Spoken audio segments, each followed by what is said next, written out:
কোন দিকে কথা বলবো, সারা অঙ্গে ব্যথা, মলম লাগাইবো কোথা। ও দোস্ত, যেই সফরের মধ্যে ছেলে মেয়ে একসাথে কাঁধে কাঁধ লাগাইয়া নাচানাচি করে, এটা শিক্ষা সফর নয়, এটা বেশ্যা সফর, এটা বেশ্যা সফর। তুই বলেন ঠিক কি? এটা কি শিক্ষা সফর? এটা শিক্ষা সফর? সেই সফরের মধ্যে বেগানা মেয়ে বেগানা পুরুষ কাঁধে কাঁধ মিলাইয়া নাচে, এটা শিক্ষা সফর না। এখান থেকে বলতে চাই, যেই শিক্ষা প্রতিষ্ঠানের মধ্যে ছাত্র শিক্ষক সভ্যকে যুবক ছাত্র শিক্ষক দাঁড়াই থাইকা ছাত্রদেরকে দিয়া দৌড় খেলা খেলায়, বিস্কুট খেলা খেলায়, চেয়ার খেলা খেলায়, এটা শিক্ষা প্রতিষ্ঠান নয়, এটা জাতিকে ধ্বংস করার কারখানা। কারখানা জুড়ে বলেন ঠিক কিনা? ও দোস্ত, শিক্ষক কি ফেরেশতা জান্নাত থেকে পড়ে আসছে? একটা শিক্ষার মেয়ে, একটা নাইয়ের মেয়ে, তার উঠতি বয়স, তার এই অবস্থাতে এই মেয়েটা দৌড় খেলা দেয় হাজার হাজার টাকলা যুবকের সামনে। খোদার কসম, খোদার কসম, উলামায়ে কেরাম চতুর্পাশে আছে, এই এলাকাতে উলামায়ে কেরামের উন্নত নাই। যতজন শিক্ষক, যতজন যুবক ছাত্র এই মেয়েটাকে দৌড় অবস্থায় দেখবে, ওই মেয়েটা তাদের সকলের সাথে জিনা করলে যেই গুনাহ হতো, ওই মেয়ের আমলনামার ভিতরে ওই পরিমাণ গুনাহ হবে। ধরে বলেন ঠিক কিনা? দোস্ত, কোন সাইডে কথা বলবো, কোন সাইড নিয়ে কথা বলবো? এই জন্য বাবা, আপনারা যারা আছেন মেয়েকে স্কুলে পাঠাইবেন, সাবধান করে দিবা, না একটা ছাতার কাপ আর একটা ফ্রিজের আমার দরকার নাই। ছাতার কাপ ফ্রিজ দিয়ে আমি কি করব? একটা কাপের জন্য তোমার সতীত্বকে হাজার হাজার যুবক ছাত্রের সামনে দৌড় দিয়ে তুমি প্রকাশ করে দিলা। আমি এই কাপ আর গ্লাস দেখতে চাই না। যেই মেয়ে এই কাপ আর গ্লাস নিয়ে আসবে, সঙ্গে সঙ্গে আচার দিয়ে ভেঙে ফেলবেন, সে সামনে থেকে তোমার এই খেলা নয়। কথাগুলো তিতা লাগবে। অনেকে আমার বলে, আপনি এত একটা রাগ হয়ে কথা বলছেন, কি করবো আপনাদেরকে, কি বলবো আপনাদেরকে? যেই প্রতিষ্ঠানের শিক্ষকরা জোহরের নামাজের সময় নামাজ না পড়ে এরকম যুবক ছেলেদেরকে নিয়ে স্কুলে বসে থাকে, তো এটা কি শিক্ষা প্রতিষ্ঠান না জাতিকে অন্ধ করার কারখানা? বলেন। এই জন্য তাহলে একটা বাস কুমিল্লা থেকে ঢাকা যাওয়ার জন্য যাত্রীগুলো কি লাগবে? ভদ্র। যখন ড্রাইভার ভদ্র হবে, যাত্রীও ভদ্র হবে, তখন ওই বাসটা যাইয়া কুমিল্লা পৌঁছবে। আর না হলে কুমিল্লা পৌঁছতে ঢাকায় পৌঁছতে পারবে না। ড্রাইভার যদি মদখোর হয়, ড্রাইভার যদি মনে করে সারা রাত মদ খেয়েছে, ঘুমায় ঘুমায় গাড়ি চালায়, গাড়িকে দাওয়াত কেন্দ্রে পার হবে, এর আগেই শেষ। এই জন্য দোস্ত, এই দুনিয়াটা একটা পরিবহন, এই দুনিয়াটা একটা পরিবহন। ওই পরিবহনের যেরকম ভালো ড্রাইভার লাগবে, ওই পরিবহনের যেরকম ভালো প্যাসেঞ্জার লাগবে, ঠিক দুনিয়াটাও একটা পরিবহন। এই পরিবহনের জন্য ভালো ভালো ড্রাইভার ছিল। এই পরিবহনের ড্রাইভার ছিল হযরত আদম আলাইহিস সালাম, হযরত শীশ আলাইহিস সালাম, হযরত ইদ্রিস আলাইহিস সালাম, হযরত নূহ আলাইহিস সালাম, হযরত জাকারিয়া আলাইহিস সালাম, হযরত ইয়াকুব আলাইহিস সালাম। সর্বশ্রেষ্ঠ ড্রাইভার ছিলেন নবী মুহাম্মদুর রাসূলুল্লাহ সাল্লাল্লাহু আলাইহি ওয়াসাল্লাম। প্যাসেঞ্জার গুলো কত ভদ্র ছিল শুনবেন? প্যাসেঞ্জার গুলো খুব ভদ্র ছিল। প্যাসেঞ্জার গুলো ছিল আবু বকর, ওমর, তালহা, জুবাইর, আব্দুল্লাহ ইবনে মাসউদ, আব্দুল্লাহ ইবনে আব্বাস। এই সমস্ত ভদ্র ভদ্র লোকগুলা এই গাড়ির প্যাসেঞ্জার ছিল।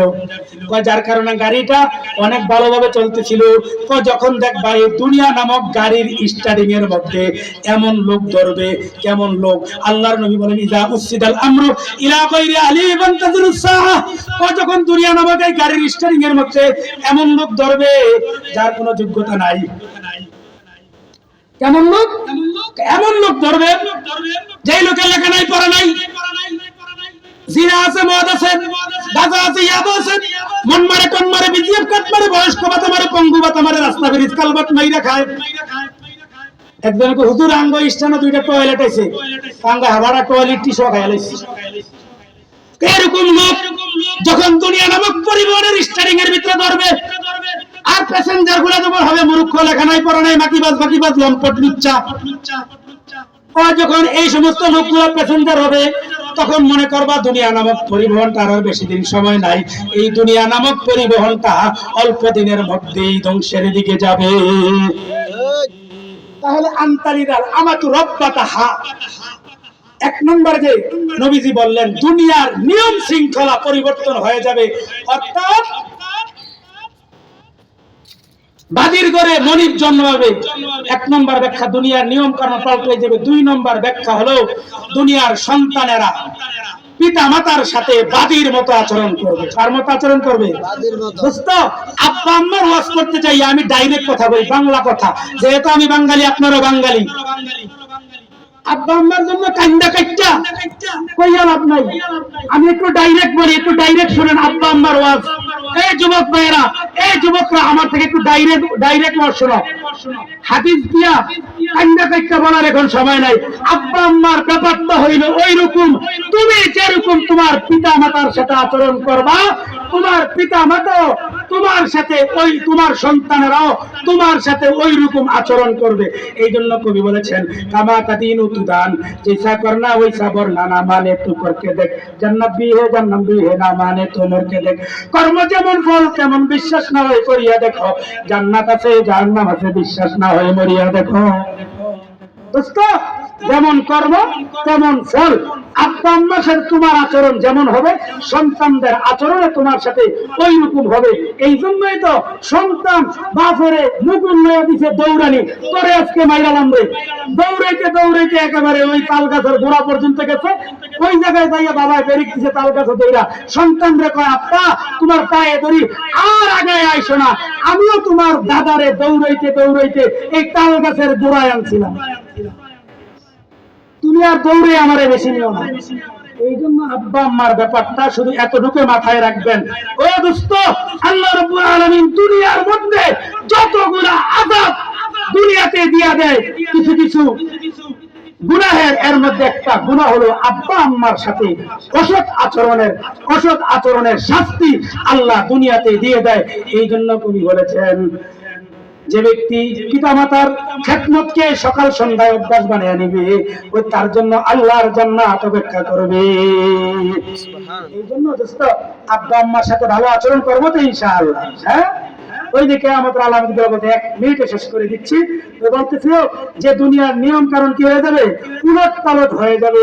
তারপর আরেকটা আলামত হলো হ্যাঁ আনতারাল হুফাতাল উরাতাল আলাতার রিয়াসাত ইয়াতাতাওয়ালুনা ফিল বুনিয়ান।